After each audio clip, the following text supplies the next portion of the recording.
سلامی سلامی لقوم کرام. جیسے پاکستانی جا رہا تھا ٹرین میں سفر کر رہا تھا ایک چائنیز کے ساتھ, تو پاکستانی تاجروں کا دماغ بہت تیز چلتا ہے. تو ایک چائنیز کے مچھر آ کے بیٹھا. چائنیز دنیا کی ہر چیز کھا لیتے ہیں, چائنیز نے اٹھایا اور کھا لیا. اب پاکستان نے بولا یار ادھر تو مچھروں کا بزنس بھی ہو سکتا ہے. تو پاکستانی کے مچھر آ کے بیٹھا, اس نے پکڑا اور چائنیز سے بولا کتنے کا خریدے گا. تھوڑے سے چٹکلے چلتے رہتے ہیں, ان کا موضوع سے تعلق تو نہیں ہے لیکن تھوڑا سا آپ کا دل اس میں لگا رہے کہ وہ ایک جو چوہا جو ہے نا چوہا, اس نے ایک ہاتھی کو دریا میں نہاتے ہوئے دیکھا. السلام علیکم, خیریت سے آپ؟ تو ہاتھی کو دیکھا دریا میں نہاتے ہوئے, تو چوہے نے ہاتھی سے کہا یار ذرا باہر آنا, کام ہے ضروری. تو ہاتھی نے کہا بھائی میرے لیے باہر آسان نہیں ہے, میں گھنٹوں لگیں گے, میں ہاتھی ہوں, کوئی مذاق نہیں ہوں. چوہے نے کہا نہیں بہت ہی اہم کام ہے, تھوڑی دیر کے لیے آپ کو باہر آنا پڑے گا. اب بیچارہ اتنی مصیبت سے باہر نکلا, چوہے نے کہا بس ہو گیا کام, واپس جاؤ. ہاتھی نے کہا بھائی کیا ٹینشن تھی, مجھے اتنی مصیبت سے نکلا, اور میں چوہا کہہ رہے بس میں یہ دیکھنا چاہ رہا تھا میرا انڈر ویئر پہن کے تو نہیں نہا رہے تم پہ. ٹھیک ہے نا, صحیح ہے. تو خیر ہاتھی انڈر ویئر نہیں پہنتا, کوئی بھی دنیا کا جانور ایسا نہیں ہے دنیا میں کوئی جو لباس زیبتن کرتا ہو, کیونکہ لباس کا تعلق کس سے ہے؟ تہذیب سے. انسان ہمیشہ سے لباس پہنتا آیا ہے, یہاں تک کہ قرآن مجید میں اللہ نے فرمایا ہے کہ جب آدم علیہ الصلاۃ والسلام سے خطا ہوئی ہے جنت میں, تو اس خطا کے بدلے میں اللہ نے جو سب سے پہلی سزا دی ان کا لباس چھین لیا. حالانکہ وہ دونوں میاں بیوی تھے, حضرت آدم اور حوا, لیکن ان میں اتنی حیا تھی کہ فتفقا یخصفان علیہما من ورق الجنہ, کہ جنت کے درختوں کے پتوں سے اپنے جسم کو ڈھانپنے لگے. تو پہلے دن سے اللہ نے انسان کے مزاج میں اور انسان کے فطرت میں کیا رکھا ہے؟ تہذیب. لباس کا تعلق کس سے ہے؟ تہذیب. ایک جاہل پیر تھے, جاہل پیر ہوتے ہیں نا اپنے مریدوں کو بس کھانے کھلانے کی ترغیب, انہوں نے کہیں کدو کی فضیلت پہ بیان کیا. کس پہ بیان کیا؟ کدو کی فضیلت. نبی صحیح حدیث ہے کہ رسول اللہ صلی اللہ علیہ وسلم کو لوکی اور کدو جو ہے نا یہ بہت پسند تھا, یہ صحیح حدیث ہے. حضرت انس بن مالک رضی اللہ تعالیٰ عنہ فرماتے ہیں کہ جب ایک صحابی نے حضرت انس بن مالک کو دیکھا کہ وہ سالن پکا ہوا ہے, اس میں جہاں جہاں کدو ہے نا, تو حضرت انس بن مالک وہ کدو تلاش کر کر کے کھا رہے ہیں. تو کسی نے پوچھا کہ ایسا کیوں؟ فرمایا میں نے نبی صلی اللہ علیہ وسلم کو ایسے ہی دیکھا. آپ کو لوکی پسند تھی, صحت کے لیے بھی بڑی زبردست چیز ہے, لیکن یہ ایک طبعی چیز ہے نا, کوئی ضروری نہیں کہ ہر آدمی کو پسند ہو, یہ تو طبعی چیز ہے. تو آپ وہ مولانا جو جاہل پیر تھے نا, انہوں نے اپنے مریدوں کو حدیث سنائی کہ کدو نبی نے کھایا, نبی کی سنت. جب کھانے کا ٹائم آیا نا, تو وہ جو مرید تھا اس نے کہا کہ حضرت میں آپ کے لیے کدو شریف پکا کے لے آؤں. اب کدو کے ساتھ کیونکہ سنت ہو تو شریف کا لفظ بھی ایڈ کر دیا کہ کدو اتنے فضائل سنے, تو حضرت میں آپ کے لیے کدو شریف پکا کے لے آؤں. وہ ان کے تو آسان خطا, یار اب ہمیں کدو کھلائیں گے یہ. تو انہوں نے کہا یار ہم گناہگار لوگ ہیں, میرے لیے کوئی بغیرت سی مرغی پکا کے لے آؤ. ہم کیا ہیں؟ ہم بڑے گناہگار لوگ ہیں, کدو شریف کہاں, ہمارے لیے کوئی بغیرت سی جس میں غیرت بالکل ہی نہ ہو. تو یہ جو فارمی چکن ہے نا, اس بیچارے کو کچھ پتہ نہیں. مجھ سے ایک دفعہ بقرعید میں کسی نے مسئلہ پوچھا کہ حاملہ گائے جو ہے نا, حاملہ گائے, اس کی قربانی جائز ہے؟ میں نے کہا ہاں جائز ہے. تو انہوں نے کہا اس بیچارے معصوم بچے کا کیا قصور ہے؟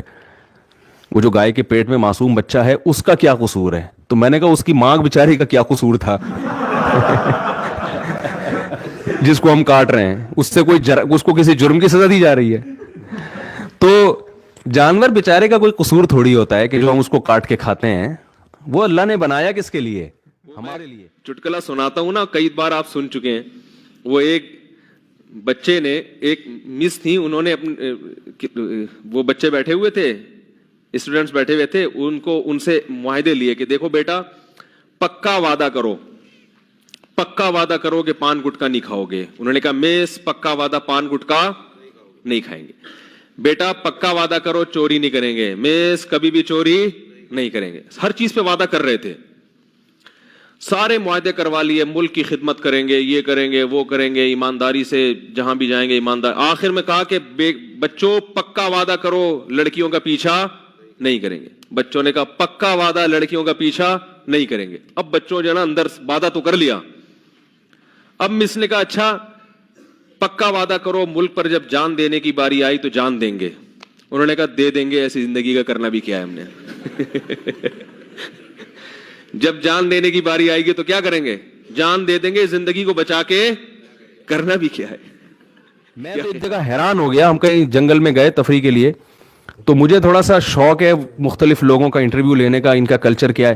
تو میں نے دیکھا کہ اب ہمارے کیمپ کے قریب 2 ذرا ایجڈ سی خواتین تھیں, تو میں نے کہا چلو ان سے تھوڑا سا انٹرویو لوں, یہ خیمے میں کیا پکا رہی ہیں. ہم وہاں قریب گئے تو وہ کچھ مچھلی ڈال کے اور کچھ پکا رہی تھی, تو تھائی زبان میں ایک ترجمہ کرنے والے میرے ساتھ موجود تھے.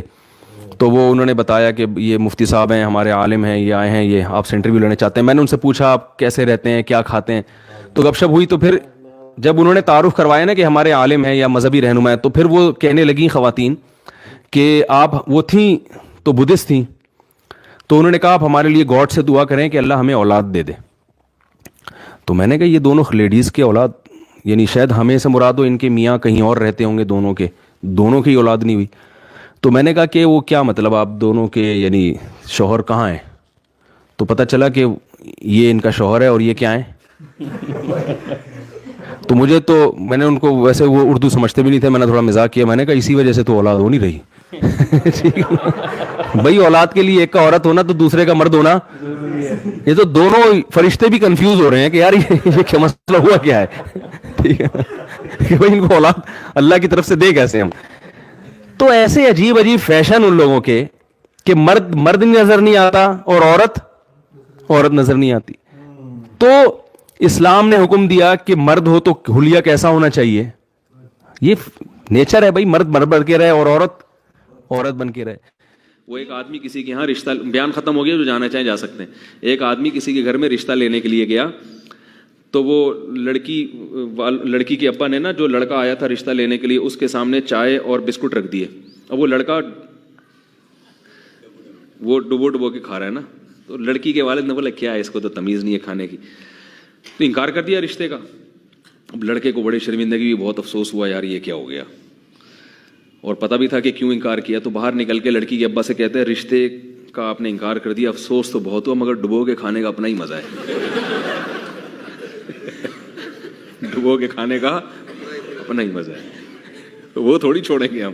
اور حقیقت ایسے ہے, حقیقت ہے, چائے بسکٹ رکھے ہو نا, میرا اپنی ظاہر بھی ہے کہ ڈبو کے کھانے کا شرم تو آ رہی ہوتی ہے انسان کو, لیکن جو مزہ آتا ہے ڈبو کے کھانے میں, وہ بغیر پاپے جتنا ڈبو کے کھانے میں مزہ آتا ہے, تو بسکٹ ہو کوئی بھی چیز ہو, ڈبو کے کھانے کا بہرحال اپنا مزہ ہے.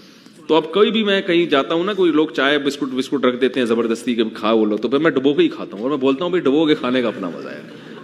آپ کو لگے گا مفتی صاحب کیا کر رہے ہیں, بھائی ہم آپ کی وجہ سے مزہ تھوڑی. جب مدرسے گئے نا, تو ایک تو ملا کے لفظ سے بھی ایک وحشت ہوتی تھی, اوپر سے مدرسے گئے تو انہوں نے ظلم یہ کیا کہ ٹینٹ کرانے کا حکم دے دیا. پہلے ہی ہم کالج کی لائن میں, وہ ہر وقت جو ہے نا, وہ کہیں گلاس نظر آتا تو بالوں کی پف بنا رہے ہیں, یہ کر رہے ہیں, وہ کر رہے ہیں. ایک تو اتنی بڑی قربانی دی کالج لائف کو چھوڑ کر, وہ عیاشیوں کو چھوڑ کر. حضرت کا مدرسہ بھی ایسا تھا, 8 طلبہ تھے اس وقت ٹوٹل, کوئی بڑا مدرسہ بھی نہیں تھا. تو اس میں جانا ایک, میں سمجھتا ہوں اللہ نے قربانی لے لی, اور اوپر سے آرڈر کیا آیا کہ یہ کیا کرا دو, اب بڑا طبیعت پہ شاک گزرا. گھر میں جائیں گے تو گھر والے اور مذاق اڑائیں گے, لوگ بھی, دوست احباب بھی, یار کیا بنا کے. اس لیے میں مدرسوں میں ٹینٹ کرانے کے بہت زیادہ خلاف ہوں. اور یہ جو میں نے بال رکھے تھے نا 8-10 سال زلفیں, یہ اس ٹینٹ کے احتجاج میں رکھی تھی. جیسے ہی مدرسے سے فارغ ہوئے بال چھوڑ دی, لیکن کیونکہ گنجوں کا مذاق اڑایا تو اس کی سزا ہے کہ آج میں خود. خیر وہ ٹینٹ تو میں نے کرائی, دوبارہ رکھ لیں گے بال انشاءاللہ.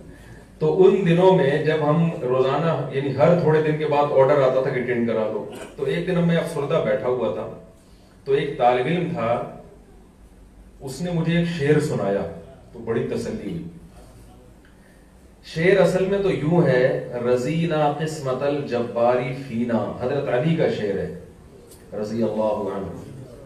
لنا علم وللجہال معلوم, ہم اللہ کی تقسیم پہ راضی ہیں. قسمت الجبار, جبار یعنی اللہ نے جو تقسیم کی نا, ہم اس پہ راضی ہیں. لنا علم, کہ اللہ نے ہمیں علم دیا. وللجہال مال, اور جو پڑھے لکھے نہیں ہیں ان کو اللہ نے دولت دے دی. یعنی ان کو دولت دے دی اور ہمیں کیا دے دیا؟ علم. آگے اس کی وجہ کہ ہم کیوں اللہ کی اس تقسیم پہ راضی ہیں. فَإِنَّ الْمَالَ يَفْنَى عَنْ قَرِيبٍ وَإِنَّ الْعِلْمَ يَبْقَى لَا يَزَالُ. اس لیے کہ مال ان قریب فنا ہونے والا ہے اور علم ہمیشہ باقی رہنے والا. تو اصل شعر یوں تھا. تو اس طالب علم نے اس کو چینج کیا. جب بار بار اس طرح پھر رہا تھا نا، سر پہ ٹرینڈ ہو رہی تھی، تو تسلی کے لیے بھی شاعری کہی جاتی ہے نا، اپنا غم ہلکا ہو جائے. تو اس نے کہا کہ یہ شعر یوں ہونا چاہیے: رضینا قسمت الجباری فینا لنا ٹنڈن وللجہال بالو. کہ ہم اللہ کی اس تقسیم پہ راضی ہیں کہ ہماری ٹنڈ اور جاہلوں کے سر پہ بال.